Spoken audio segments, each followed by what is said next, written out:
Can you really use the Gozney Tread anywhere? I went to the highest city in the United States, Leadville, Colorado, at 10,152 feet in order to be able to test out exactly that.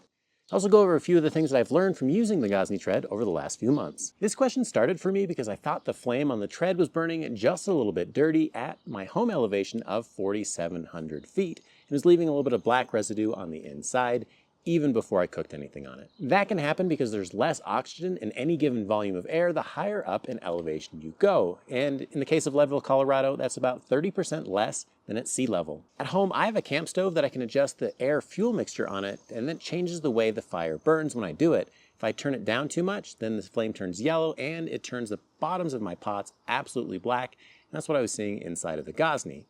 So I reached out to Gozney support and asked them if the valve on it was adjustable so that way I could change that air fuel mixture and maybe get a little bit cleaner burn. But they said it was not adjustable, and they gave me a few tips to be able to see if it was working the way that it's supposed to.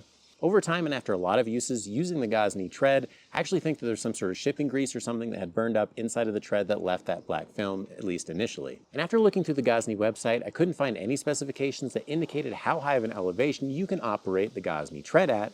So I figured, what better way to test it than here in Leadville? After 105 miles of mountain biking this weekend, I figured some pizza would really hit the spot. Let's see how it cooks. When I first lit the Gozney, I noticed that the flame's a little bit more orange than it would be at home. That's a normal sign that the flame is not getting as much oxygen and is not burning as cleanly as it could. But it didn't seem to impact the performance at all. The preheat times were about the same, and I quickly got to the same temperature that I like for baking pizzas, and that's halfway in the green. With that confidence, I was ready to bake those pies. And sorry for the context shift, I started this video in Leadville, and the day I was gonna bake the pizzas, I ended up wrecking my mountain bike on the last descent of the day. To say the least, I wasn't exactly camera ready, but I'm always ready and excited to make pizzas, especially when I wanted to try it out in a new place and see how this cooked. So here's some of the things that I learned. And the first one is don't go full flame and go to the highest temperature possible in your pizza oven. One thing that I've noticed is when people get a new oven, they crank it up as high as it'll go because most people will tell you that you need to cook your pizzas at extremely high temperatures. But what I found is that's a high risk, high reward situation where you often end up burning bigger chunks of the crust than you'd like.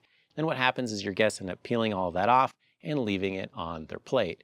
You're gonna get more consistent and reliable results if you turn it down a little bit, and then you'll be able to get a much better pizza that way. Number two, you need to give the Gozney a few minutes in between pizzas in order for that stone temperature to go back up. Because as you cook a pizza, you're gonna pull a lot of that heat out into the crust. If you don't give it time to soak back in, what'll happen is pizza after pizza will start taking a little bit longer and the crust won't crisp up. Trust me, it's well worth the wait.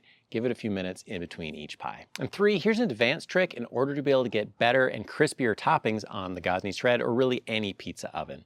And that is, you take your pizza and you lift it gently off of the stone and you angle it towards the fire. That redirects a lot more of the heat to just the toppings without burning the crust on the bottom, and you can get that nice crispy brown cheese on top, which I really like. Just be careful there. Things can escalate quickly and it's easy to burn and light things on fire if you get it too high and end up touching that flame. Number four, don't skip on the toppings and don't go nuts either. My wife wanted to make some garlic bread, and so she put just a little bit of seasonings and Parmesan cheese on top of a pizza crust.